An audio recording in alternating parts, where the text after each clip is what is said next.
Hi there. Welcome to the Masterminds of Life and Business After Insights podcast. The new series brings you insightful conversations with the brightest and provoking thinking authors. I am Eisen, inventor, serial entrepreneur, and venture partner. And together, we will explore the wisdom, experience, and perspectives of the authors who reshape our understanding of life, science, and business.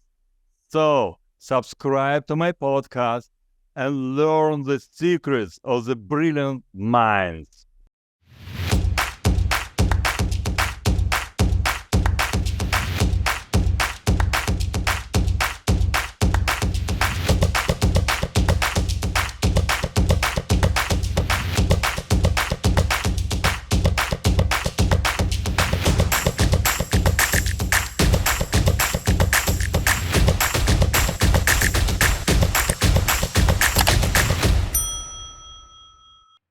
Hi, everybody.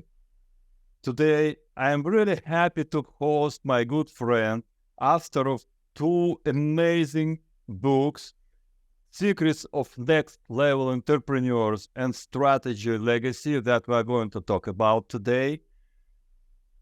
Strategy facilitator, advisor, keynote speaker. He is wearing a lot of hats. Meet my good friend, Alex Brueckmann. Hi, Thank you very much for the keen intro, Leon. Thanks for having me. I'm really happy to meet you today because I know you released your new book, The Strategy Legacy.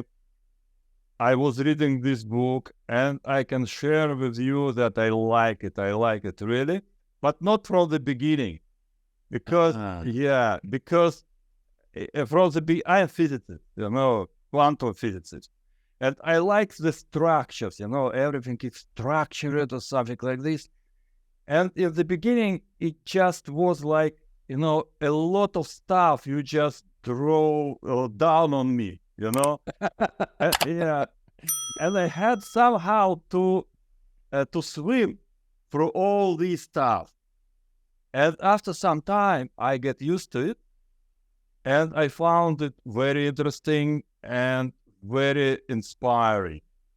So now I understand what is a strategy facilitator. You put everything on your client, put on them all this stuff, and then you start to chop specifically something that really your clients and your readers need. So that's very interesting strategy as well.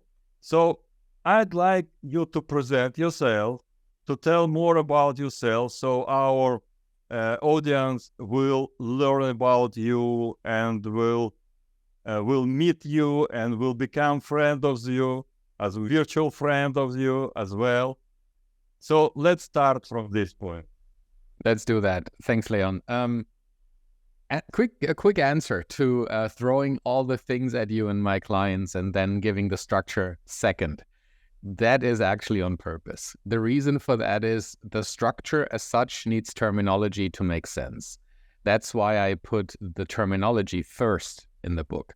And that's when it can feel a little bit, oh my God, do I now have to learn a new language to understand the book? Well, it's actually the opposite. I only introduce a handful of terms so that then later on everyone can understand what they read. The reason I do this is that in the world of strategy, where I've been living for the past 15 to 20 years almost, there are a lot of people throwing terms around like candy for kids without even knowing what these terms actually mean. And that causes all kinds of confusions. Just imagine you sit in a boardroom and there are 6, 7 directors, and everyone has their own history. They come from different companies. They have read books. They all have a different understanding of what strategy is, what it means, what it contains. And if you don't clear that haze first and give everyone a toolbox that is the same so that they understand what they are actually talking about in an aligned way, it causes massive issues in organizations. You can design the greatest strategy and then derive a super plan from that strategy. only to discover then a year down the road that there hasn't been alignment in the very first place about what strategy really means and what it entails, what it is and what it is not. That's the reason I give terminology first and then the structure in the book. And that's what I've been doing for a long time now with my clients. I work mainly with Fortune 50 and Inc. 5000 companies in North America. I still have a few companies and a few clients in Europe that I work with. You probably realize in my accent that I am German originally. I only moved to Canada in 2020. So there are client relationships over half the world, but my main business is here in North America. And the interesting thing is the work that I do is relevant regardless of your sector, regardless of your industry.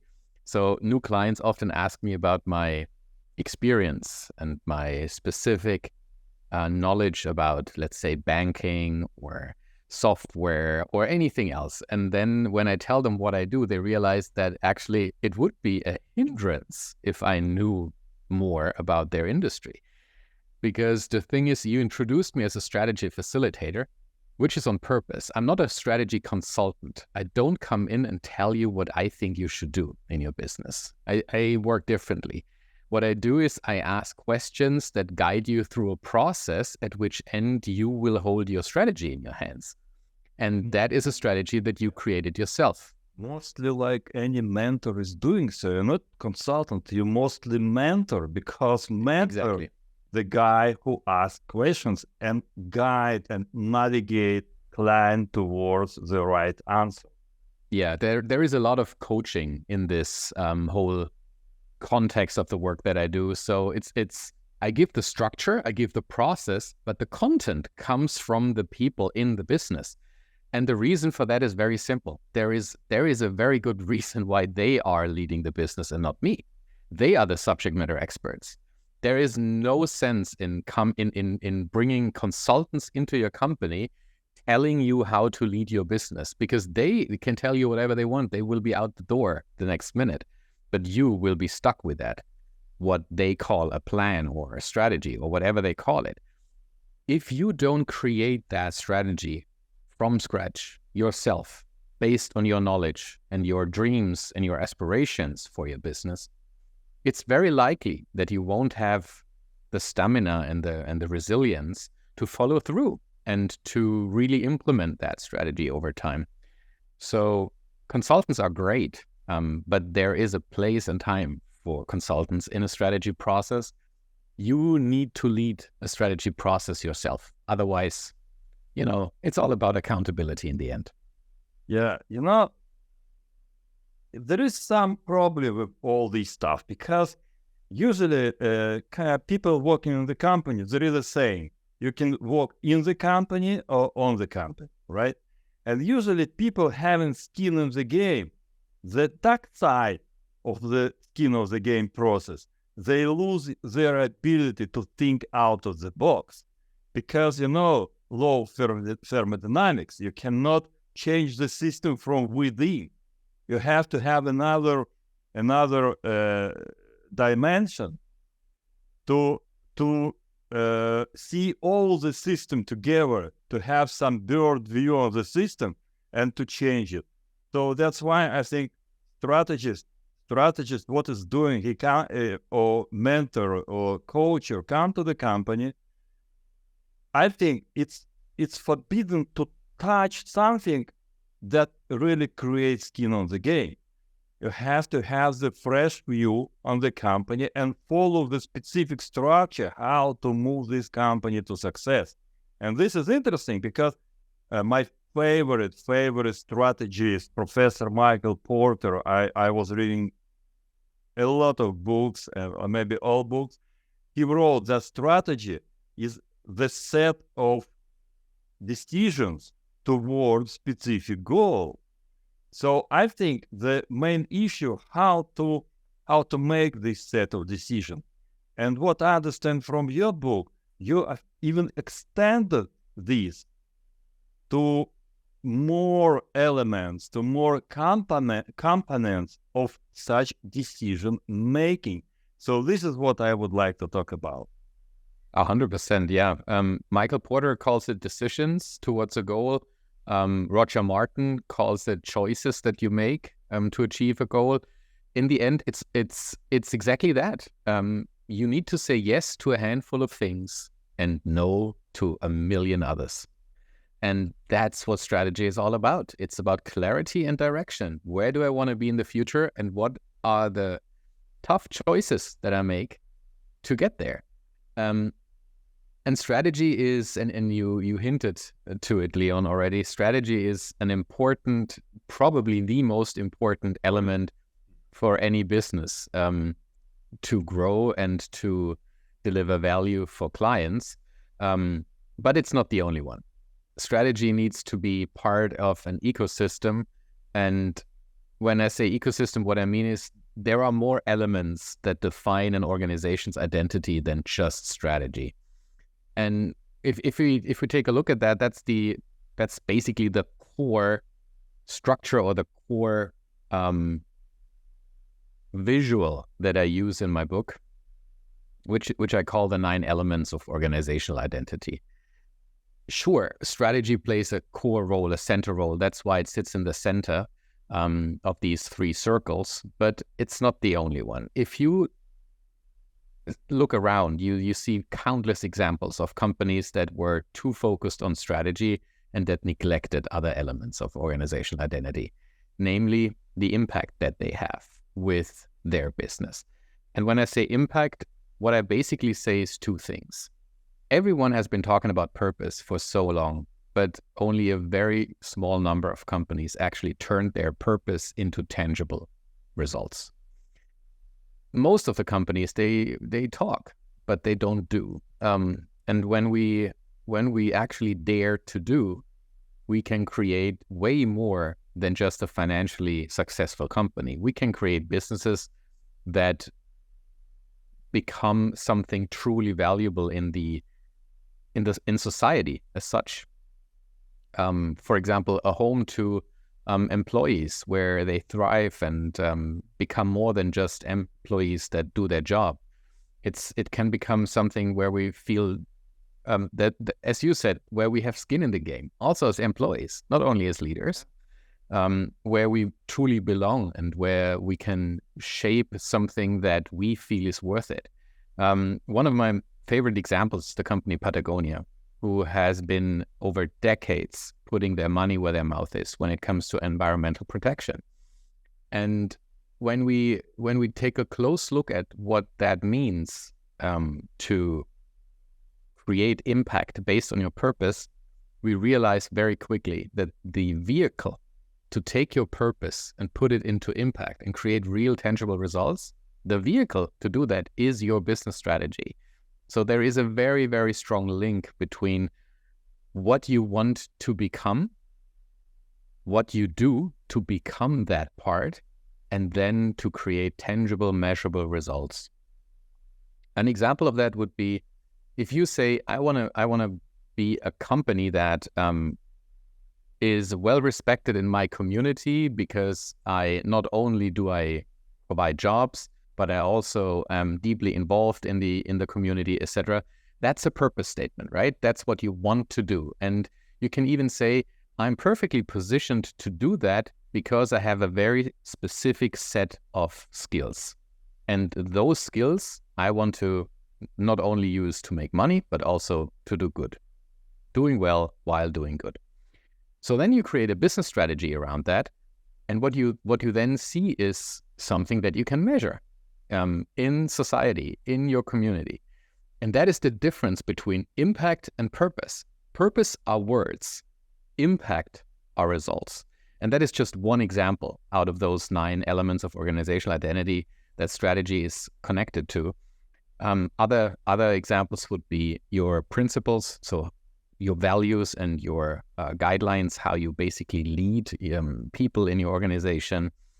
And when I talk about values, I'm not talking about those poster child values that you write on the wall in your lobby when people walk in and be like, that's our big values. I'm really talking about values in action.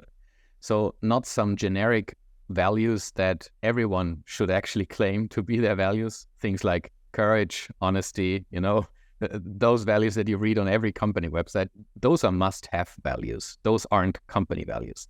Without those values in place, you are not a legit member of society. You are a crook. If you're not honest, if you're not courageous, I mean, that's not what a company needs to be. This is done.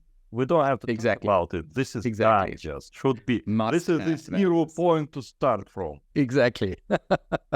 So we need to be very, very specific on what our diamond values are. I call them diamond values because they are really hard to alter, even under pressure. They need to be at the core of your being.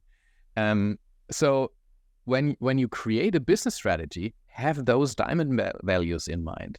Have them front and center and ask yourself, how does my business strategy reflect those diamond values? Do I put my money where my mouth is? Do I invest in those things that truly matter to me? And strategy has this unique position in an organizational ecosystem where it touches all these other elements, from values to impact, and then on the other end also to, okay, if that's the strategy, do my people actually know how to do these things? Most likely not, because with every big strategy comes change. And change needs to be managed. And change means I need new skills. If I don't need new skills, if I already know everything that I need to know to implement a strategy over the next 3 years, then the strategy is likely not worth the paper it's written on, because it's already in my comfort zone. A good strategy is a stretch. It says, I know exactly where I want to be. I don't know how to get there yet. I don't even have the right skills to get there. But I know in the process, I will learn these skills, and I will enable myself and my teams and my entire company to get there over time. So it's all about understanding, what do we need to learn to implement strategy successfully? And that's when it comes down to capabilities. And why do we need those capabilities? Because strategy doesn't implement itself. It's the people in the organization who implement strategy. So that means they need to understand how they contribute to success. And that is incredibly motivating. If you understand how your role contributes to the bigger picture, that's just crazy how motivational that can be for people. But it also means I need to be able to tell them and have a conversation with them so that they understand how their individual targets play into the bigger strategy, how they pay into the bigger strategy. And that means I need to understand how to set targets for my people that are meaningful. And so in order to implement those targets, they need specific skills. You see, everywhere I go, it links back to strategy, and that's why I derived this model of the 9 elements of organizational identity, because it beautifully captures how strategy is the centerpiece of an organization's identity and how it can help you shape each of these elements. Yeah, that's amazing, and I like what you said. Impact is the result, and purpose is just the word. I was thinking about recently of this company, like some concept, how to make business, how to make life better. And I thought about all these vision and mission like ideology behind, because concept is just what, how, where, all the why. This is a concept. But ideology behind this create all their system and integrate all the system and push towards the goal, because people share the same thinking, same ideology, same vision, and this is very important. So strategy could be separated into main things. First thing, where are you going? That belongs to ideology. And second thing, how you going there? And sometimes when I'm working with young startups, they do things totally randomly. And this is a big problem. Recently, it's interesting. Recently, I met one startup, and I asked them, "Do you want any mentorship? Maybe you try to learn something?" They said, "No. What we need to raise money." So my question: how to deliver this understanding to entrepreneur who is closed, who doesn't want to understand this? He's not there yet. He's on the level where I don't know what I don't know. You know, there are 4 levels of competency. He's in a level of unconscious incompetency. How to grow this entrepreneur and let him know that he really needs to learn in order to succeed?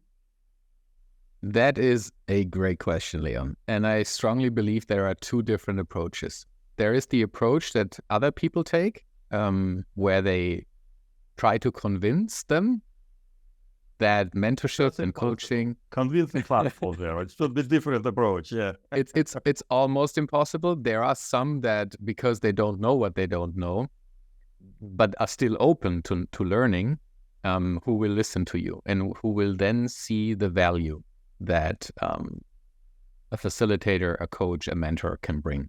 This is the second level. Yeah, this is the second level. Conscience and competency. They understand something wrong. And at this point, they start to think about learning something. Exactly. But honestly, my approach is a little different. It takes a lot of energy to convince people of something that they either don't see, that they don't see the value in, or that they actually don't believe in, or they don't know exists. So I don't have that energy and that time to do that.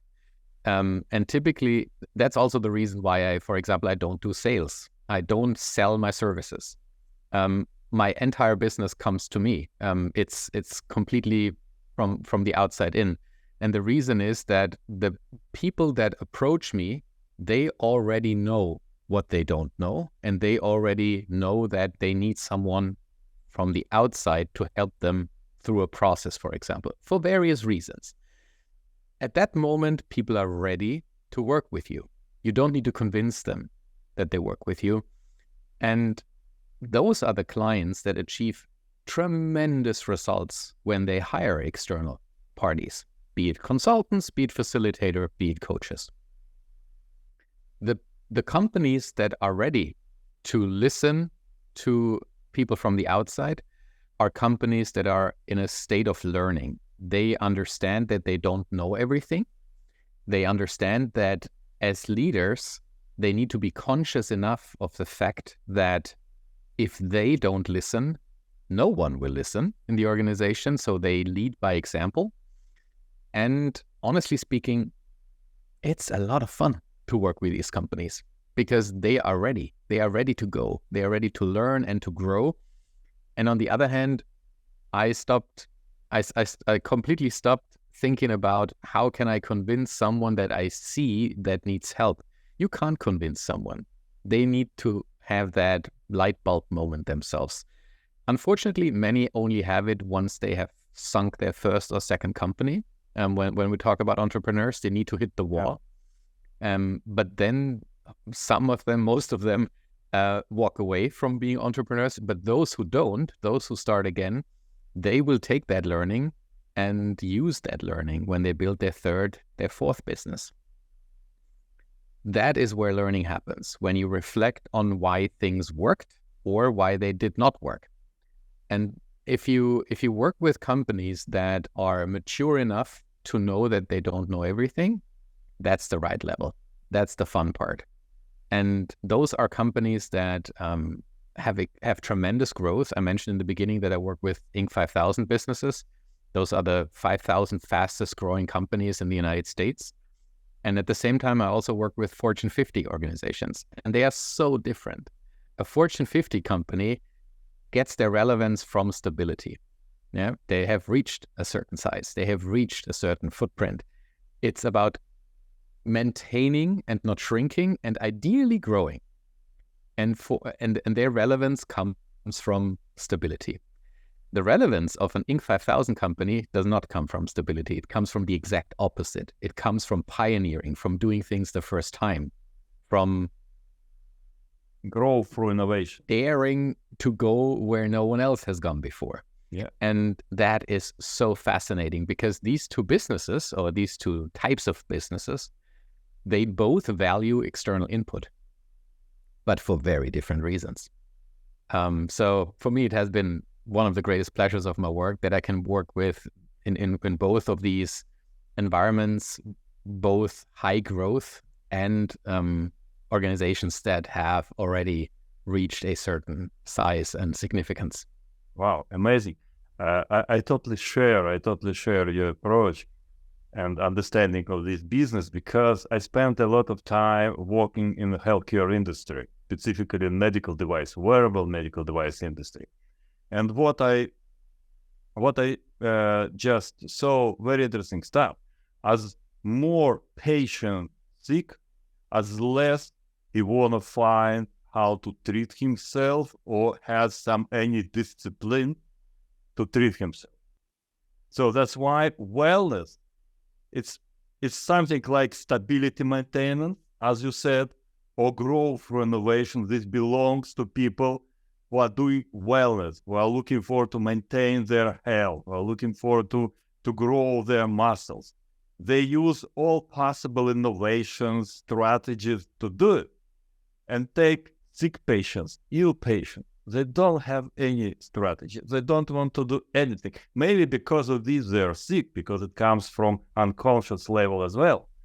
So everything understandable and everything clear that it's much better working with stable companies and companies who are looking for to grow than to initial or early startups who don't know how to make things. But what also interesting stuff, every day I got some mails, promotional mails from coaches, from consulting companies. So they are looking to sell. They do sales promotion. Why they're looking to do it? And they're doing this because it's competition, or because they couldn't create some aura around their business like you did. So what's the reason? What do you think? This is a difficult question, and there are probably different reasons for every company who does what they do. But generally, if we strip it down to the core, businesses thrive that have a clear value proposition. If I am searching for something and I look out into the market, I check out websites, right? If I look for a consultant or a facilitator, I Google strategy facilitator in Vancouver, and you would probably find a few people. And then you would read those websites, and strategy facilitator is just a label. The question is, how do you fill that with life, with content? And when people check out your website and they read, for example, your blog, or they listen to your podcasts, or whatever it is, they want to feel that you understand what they are going through. You don't need to understand their business. They want to read about themselves in your blog articles, for example. So it comes down to creating value for a specific target group. And when that target group is looking for you, they see that value. They see how you speak their language. They experience you without even experiencing you, just from the content and your appearance, how you show up in the web, and what you put into the world on a constant basis. And of course, there are different ways of making sales and growing a business. If you take McKinsey, for example, this is a different ball game than a small local consulting company, right? So everyone needs to figure out what works best for them. And for some, in my case, it works best to create content that my target group, my clients, find valuable. And when the time is right, they will reach out to me. For other businesses, their entire business model is based on volume, not on quality. So you can do both, but don't ever compete on price. If you start to compete on price, you're basically dead. That's a downward spiral you will never escape. Yeah, there is a huge competition on price as well. Yeah, you're totally right. I think it was an amazing interview and podcast. Thank you very much, Alex. And thank you, Leon, for having me. I really appreciate it. If you have some final couple of sentences to our audience about why they need you, why they have to read your book, just some like a conclusion, and how you specifically can help them to grow. I thank you very much for that opportunity. I actually don't think I want to work with everyone, so I can't clone myself. So there is already too much work on my desk, and I do have a family that I enjoy spending time with. So I think the best way right now of understanding my thinking is to read The Strategy Legacy. It gives you already everything that you need. It gives you a framework and a process to implement the framework. And there is also on my website, you can already sign up for the next book, which is called Creating the Strategy Legacy.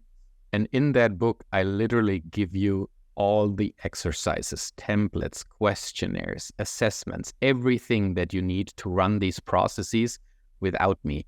So it's a collection of all the exercises and resources that I created over the past 15 years.